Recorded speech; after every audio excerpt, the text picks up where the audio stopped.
एक छोटे से गांव में रामू नाम का एक गरीब किसान रहता था।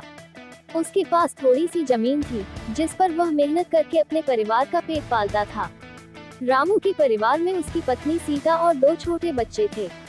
वे बहुत ही साधारण जीवन जीते थे, लेकिन रामू हमेशा ईमानदारी और मेहनत में विश्वास रखता था।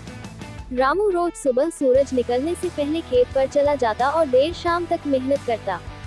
वह कभी भी भगवान से अधिक की इच्छा नहीं करता था, सिर्फ यही चाहता था कि उसका परिवार सुखी रहे और उसे 2 वक्त की रोटी मिलती रहे। लेकिन कई बार मौसम खराब हो जाता, कभी सूखा पड़ता तो कभी बाढ़ आ जाती, जिससे फसलें बर्बाद हो जाती थी। फिर भी रामू हार नहीं मानता।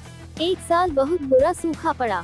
गांव के कई किसान अपना खेत बेचकर शहर चले गए।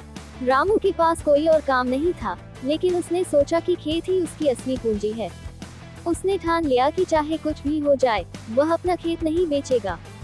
उसने गांव के तालाब से पानी लाकर खेत में सिंचाई करने की योजना बनाई।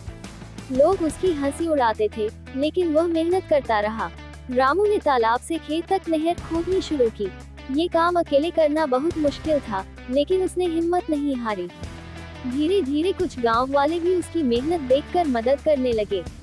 कुछ हफ्तों की मेहनत के बाद नहर तैयार हो गई और रामू ने अपने खेत में पानी देना शुरू किया। रामू ने वही पुरानी मिट्टी, वही हल और वही बीज इस्तेमाल किए, लेकिन इस बार उसमें उसकी मेहनत और उम्मीद की खाद भी थी। समय पर फसल तैयार हुई और अच्छी उपज हुई। गांव के लोग हैरान रह गए। रामू की फसल देखकर आसपास के किसानों को भी प्रेरणा मिली और उन्होंने भी मेहनत करना शुरू कर दिया। रामू की मेहनत से न केवल उसका परिवार सुखी हुआ, बल्कि गांव में भी नई उम्मीद जगी। अब लोग उसे सम्मान की नजरों से देखने लगे। उसने साबित कर दिया कि सच्ची लगन और मेहनत से असंभव को भी संभव बनाया जा सकता है।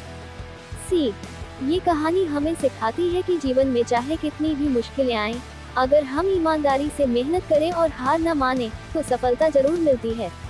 रामू जैसे गरीब किसान की कहानी एक प्रेरणा है कि असली धन मेहनत, हिम्मत और आत्मविश्वास में होता है।